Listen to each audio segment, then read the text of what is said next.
Thanks for tuning in to leftcoastnews.net. News and information from the wacky, sometimes communist, liberal west coast of the United States. For more, visit leftcoastnews.net.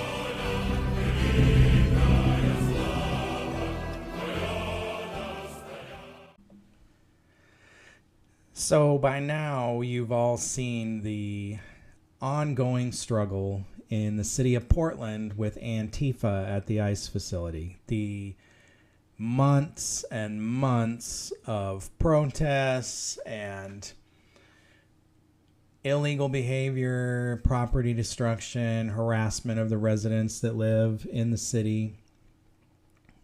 The city residents are upset with it. Portland police and the city mayor won't do anything about it. Portland police refuse to respond to the ICE facility to deal with these crimes that are happening. They refuse to back up the ICE agents. They refuse to back up the citizens. They refuse to arrest the Antifa thugs that are causing all this hate and discontent. And last night, I think, it probably all came to a head. The popular conservative freelance journalist Nick Sorter has been at the ICE facility for the last several days filming. I've watched some of those videos. All he's trying to do is talk to them and film what's happening. He's not trying to cause fights. He's not trying to agitate them. All he's trying to do is film. And he has every right to do that. Just like they apparently have every right to be there and do all the things that they're doing. And so last night, Portland police arrested Nick Sorter for being there. And I looked up his booking. He's been released. He was released on his own personal recognizance, and there was no bail. But they arrested him for disorderly conduct, second, a Class B misdemeanor. I would love to know what their justification is for him committing disorderly conduct. But the Justice Department got wind of that, Trump's Justice Department, the federal Justice Department, and they've ordered an investigation into Portland police over this arrest. Katie Davis Court also has been there for the last few days. She was assaulted by an Antifa thug, some blacked out, cowardly chick who smacked her in the face with a flagpole and gave her a black eye. No arrests made on that, even though they chased the person who did it. And there was a Portland police liaison there who watched the whole thing and did nothing. The Portland Police Bureau released Sorter from custody earlier Friday, hours after he was arrested on charges of second-degree disorderly conduct, as violent protests broke out near the Immigration and Customs Enforcement facility in Oregon's largest city. Sorter is a 27-year-old resident of D.C., was arrested alongside 2 Oregon residents, according to a press release from the city's police department. So the Justice Department is demanding that they show what the justification was, what he did, what caused this arrest. Caroline Leavitt held a press conference where she said that the Justice Department would be launching a full investigation into Sorter's arrest and said Trump administration federal funds Portland yet consequences. We will not fund states that allow Antifa, she said, after be an additional surge of federal, including action and ICE officers. And she's wanting to deploy Portland, trying to Oregon do that from happening currently. But my guess is at the end of the day that's going to happen, and those troops are going to come into Portland, and eventually all you Antifa thugs are going to find out. So as part of the government shutdown that occurred earlier this week, thanks to Democrats, part of the tactic now of the Trump administration is to start cutting budgets, to start trimming the fat.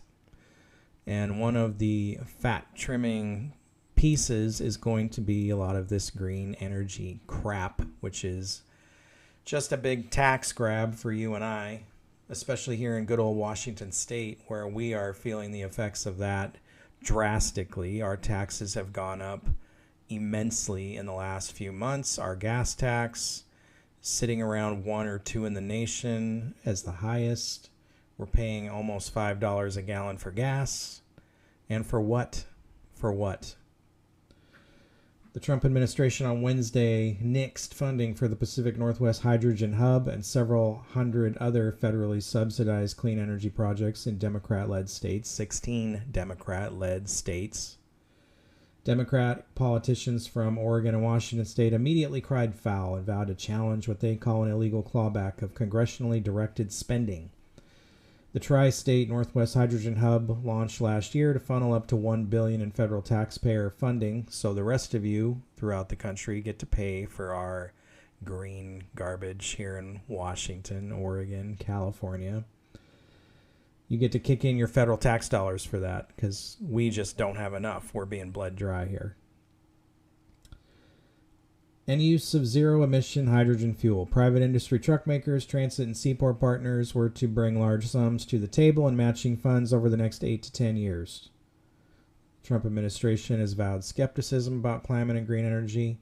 Yes, it's all unproven, and none of it can take the place of coal-fired electric plants or nuclear power. But of course, we got rid of all the nuclear plants, or a lot of them, years ago. Now they're talking about bringing them back, which I'm all for that, but in a social media post Wednesday, White House Office of Management and Budget Director Russell Vought celebrated the cancellation of nearly $8 billion in what he called green new scam funding to fuel the left's climate agenda. A follow-up news release that went out under Energy Secretary Chris Wright's name said that his agency determined the canceled projects did not adequately advance the nation's energy needs, were not economically viable, and would not provide a positive return on investment of taxpayer dollars. Yes, that is so true. The hydrogen hub attracted bipartisan support locally. Yeah, can't say much for our Republicans here in Washington, I'm sorry. As a means to create new jobs and meet climate goals, particularly in sectors that are proving difficult to convert directly to clean electric power. Washington Democratic Senator Patty Murray blasted the Trump administration in a statement for playing some sort of sick political game on the first day of the partial government shutdown. You know, you've got these states, ours especially, that just wants to do whatever they want, ignore federal law, harbor illegals, all these things that the Trump administration has warned that they better stop doing, fall into line, follow the federal law. It's not just Trump's idea, it is the federal law. You've let millions of people into this country.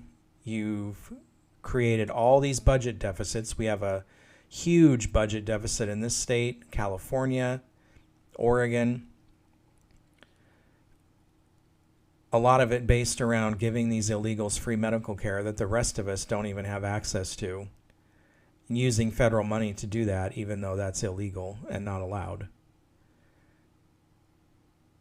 And you just continue to do whatever you want to do and thumb your nose at the feds and then think that you can just continue to suck on the feds' tit when it comes to the money.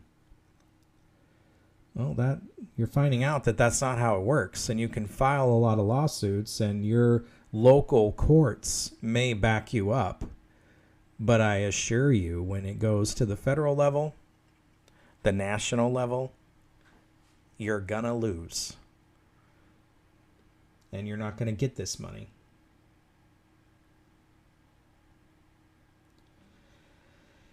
So Trump also canceled $2.2 billion worth of energy grants that were supposed to go to a solar farm in California. Again, the solar energy farms are just a waste of time. You could use solar for like individual buildings and things like that, but expecting to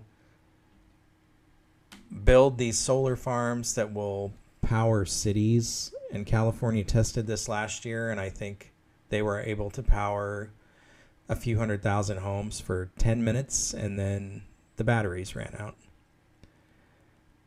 They take up immense amounts of property and space, and for the amount of energy that you get from that amount of space that's taken up, it's not worth it. It doesn't pan out. Why don't you work on a way to, if you don't feel that coal is clean enough, why don't you work on a way to make it so we can burn it cleaner? Natural gas was all the rage, after they decided that nuclear energy was too dangerous or whatever.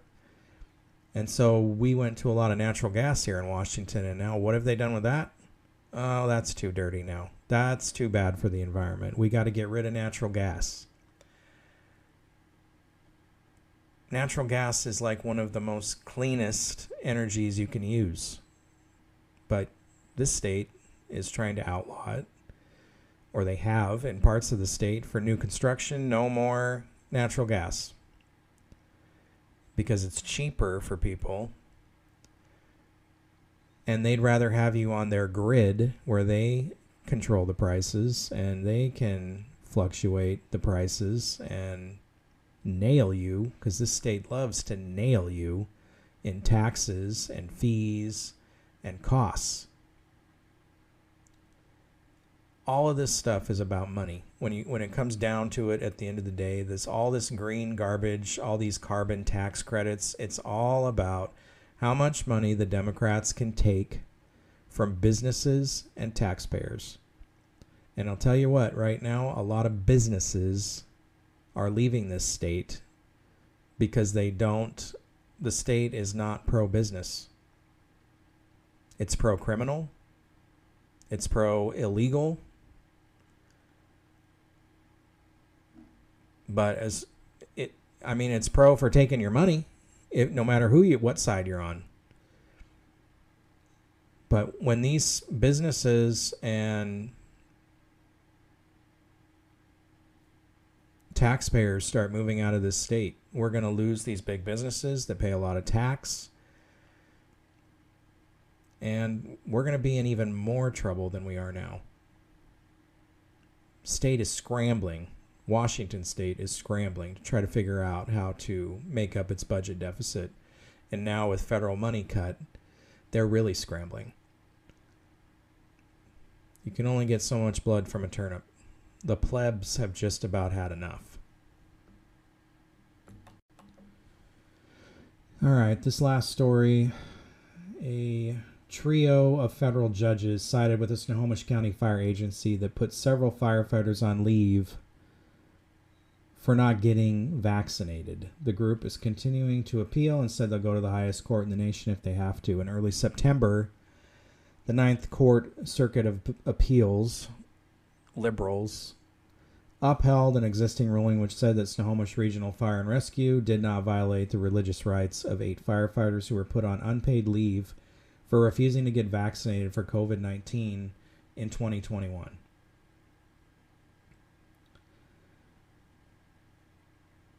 According to the opinion written by the 3 appellate judges in early September, there were key provisions within the proclamation that healthcare workers were not required to get vaccinated against COVID-19 if they are entitled to a sincerely held religious belief accommodation, an idea protected by Title VII. The proclamation also acknowledged that through Title VII, such accommodations need not be provided by employers if they would cause undue hardship, according to the opinion written by the court. David Peterson, the lead plaintiff of the 8 firefighters, said they elected to take the route of an accommodation in accordance with the governor's proclamation. However, Snohomish Regional Fire and Rescue alleged that keeping unvaccinated crew members around would create numerous issues or hardships. SRFR showed that it faced several substantial costs of accommodating the firefighters' requested vaccine exemption, including the health and safety of its own firefighters and the public. If you are vaccinated, you're protected from someone who isn't. Isn't that the idea? And of course, now we know that that vaccine didn't stop anybody from getting COVID anyway. And it did cause a lot of other medical problems. This is fact. The large number of firefighters seeking accommodations, the risk to its operations, and the costs of widespread absences, the potential loss of a lucrative contract, and the risk of additional liability, the court wrote in its opinion. This included testimony from a medical expert about the risk unvaccinated individuals presented in becoming infected and spreading the infection in a healthcare-related field, no less, which has been proven to be untrue at this point. Jennifer Kennedy, who represents the 8 firefighters, argued against the appellate court in early April, arguing that for 18 months, SRFR worked during the COVID pandemic without a hitch, and the plaintiffs did not pose a threat all of the sudden due to the mandate. True. The firefighters did present evidence of their 2 years of working safely and professionally under SRFR's exhaustive protocols. She argued to the judges who contended the firefighters provided no medical rebuttal to the expert testimony. Kennedy also argued that when the 8 members were put on leave, SRFR still allowed unvaccinated mutual aid crews from other agencies to work alongside their members, calling it an absurdity. And it was. It is. You can go work with other people who aren't vaccinated from another department side by side, but not your own people. This is about as stupid as having to wear a mask into a restaurant until you sit at a table. And then it's okay for everybody sitting at tables around you and near you to not be masked because somehow COVID can't get you at the table.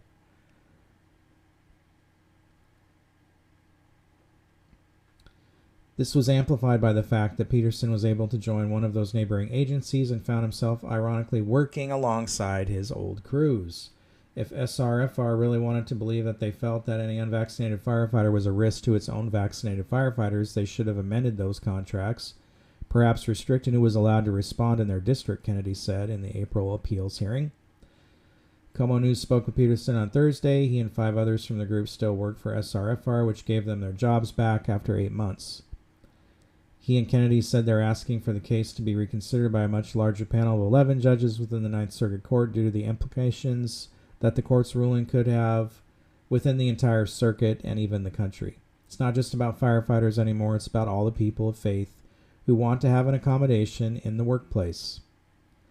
The Ninth Circuit presides over 9 states and 2 U.S. territories within the western portion of the country and is the largest of the 13 U.S. courts of appeal. It's for that reason that Kennedy tells Como News the court rarely revisits an appeal case after a ruling and will only do so for special important cases that could set precedent. The Ninth Circuit has just completely disregarded the Supreme Court's Groff versus DeJoy decision, which was designed to strengthen religious rights in the workplace. Instead, Judge Bybee admitted in his opinion that the Ninth Circuit has very little experience in applying the Groff analysis, and thus they need guidance. Kennedy wrote over a text message. She later clarified by text that the court's opinion was written by 3 judges and not just Judge Bybee. Kennedy cites the Supreme Court's ruling from 2023 in Groff versus DeJoy, which sided in favor with a U.S. postal worker who refused to work on Sundays due to his beliefs as an evangelical Christian.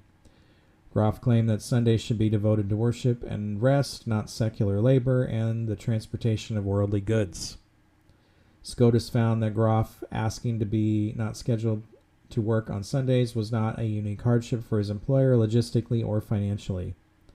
It's why Peterson and Kennedy feel confident they could have the Ninth Circuit reconsider their case. If not, they're more than willing to bring the case to the Supreme Court to ensure that a firm opinion can be established. Yep. It's going to have to go to the Supreme Court. The Ninth Circuit Court is not going to side in their favor. That would be my prediction. But because they're a bunch of liberal hacks and they just toe the line when it comes to all this garbage that we've endured for the last how many years now? Just one thing after the next of this liberal garbage. They can't just leave you be. They can't just let you live your life in peace. It's just this constant one thing after the next, after the next, after the next, trying to take your rights in one way or another. This is what it's like to live on the left coast.